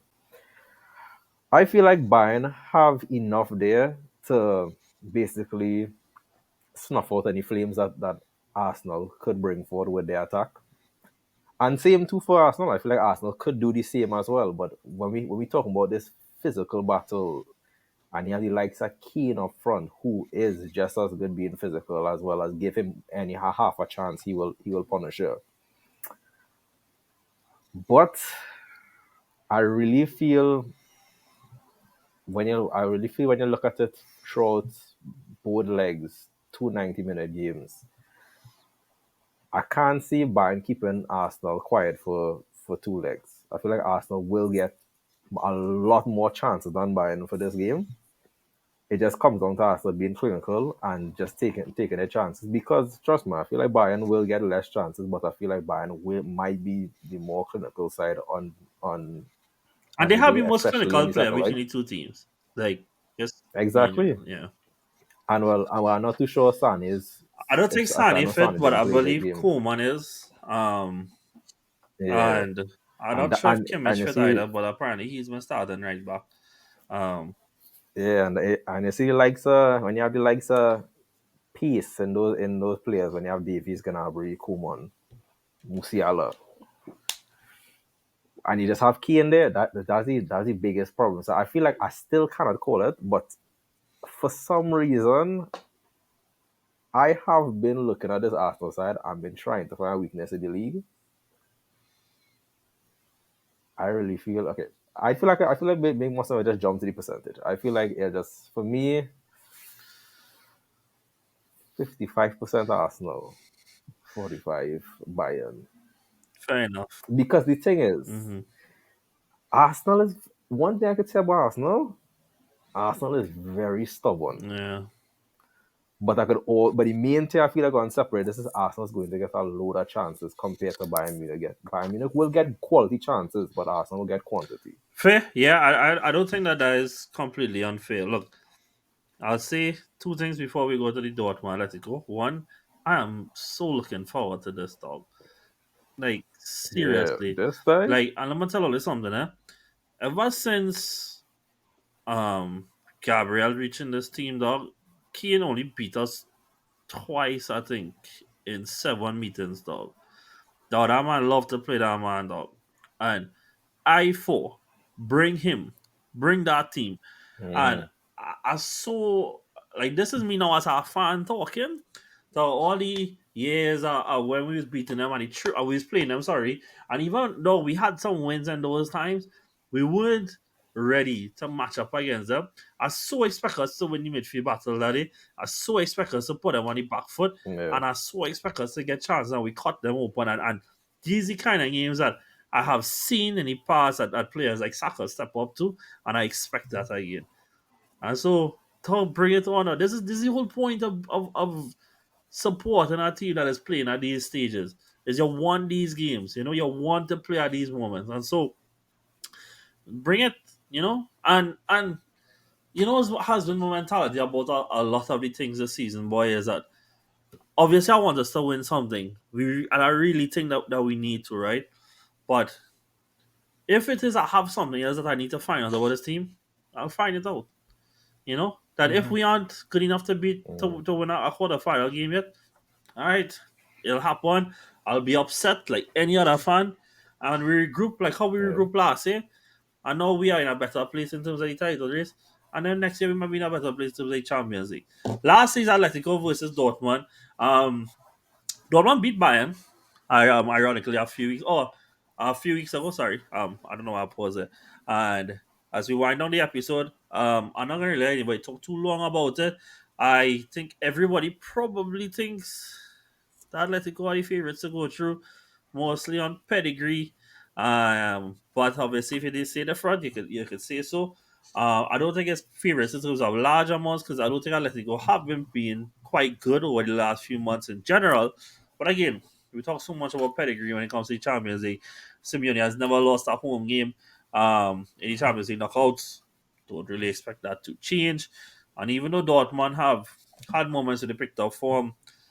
I don't see much different happening. So that being said, I'm gonna go 65% in favor of Atletico. Um, a lot of that is based on how they handle the intertie and how they handle setbacks and came back, and how they'll have players like Morata and Griezmann who experience scoring, and the pie even now who's helping decide these games. And I can't really see where I expect that to come from Dortmund. So yeah, Patrick. I feel the same as you. I think it's kind of cut and dry. I expect Atleti to win the game, especially since Griezmann is back. Yeah, I think it's kind of going to come down to Dortmund just not being as defensively solid as Atleti. Because I do expect Dortmund to create chances. They look decent going forward. Still, yeah, though, still think it's an Atleti hands. So, yeah, yeah. No, 59%. yeah. And the thing is, right? I am sticking with 65, but at the same time, I'm not going to put it past Dortmund to somehow rewrite the script because they have been doing that whole season. They are in a Champions League quarterfinals when we all had them leaving at the group stage. Like, Yeah. fair play, dog. Give credit where it's due. Virgil, thoughts? Yeah, I feel like I'm Oh, God, going to this start. storyteller, I I'm think more I of a gated fan. over. Oh, God. No, I just say going to start. I'm more of a fan towards Dortmund than Atletico, but Dortmund's strength is with Adeyemi, who's a threat, and Sancho. Mm-hmm. And when you have a back five on a tough Atletico side, you're not going to be able to use your strength. So I can't see what other tactics Dortmund could pull out. Mm-hmm. So yeah, I really feel like there's just Atletico. It's going to be close still because Atletico don't like to win games by no big margin, Yeah. but Percentage. it's going to look good. But I feel like it's 80% Atletico Madrid. Hey, we gonna get clip up on TikTok all there. With what go through. Salik. The Sandra score scream more than yeah. Well, well, well. I say we have the surprise of the week. Um, Hey. uh, so I have notoriously been known for never picking against my my underlying Champions League feelings. And I have two of them. And two of them are I believe that all players who deserve to win the Champions League do end up winning the Champions League.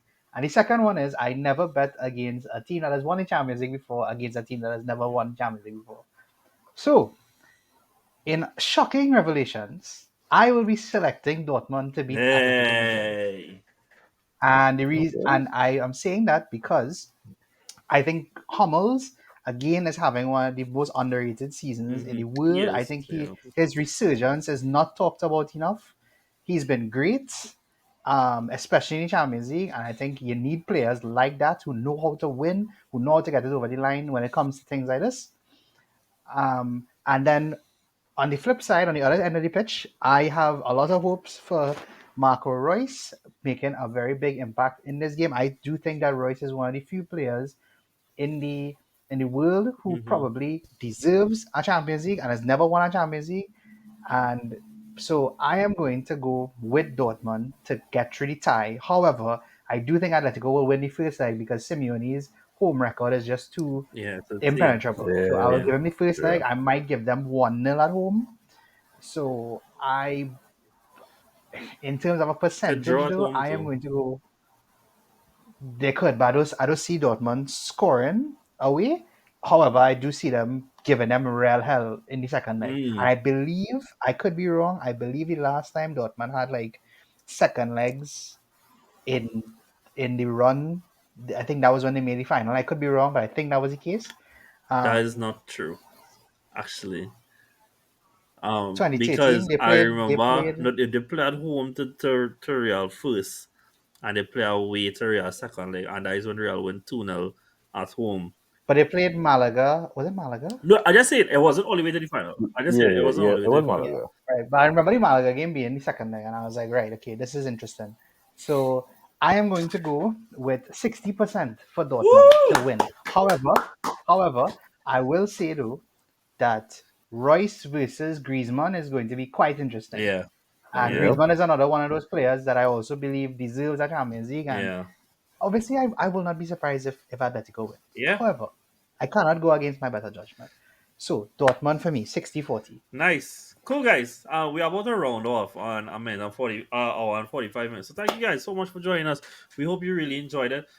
If we had time between the day of recording and the Champions League itself, I would have split these pods into two, but they're all gonna go out as one. I will put timestamps on YouTube if you just fire you to see them already. And I'll try and put them even in podcast notes as well for those of you who are just listening for specific stuff. Catch you guys next time. See you soon. Take it easy. Later.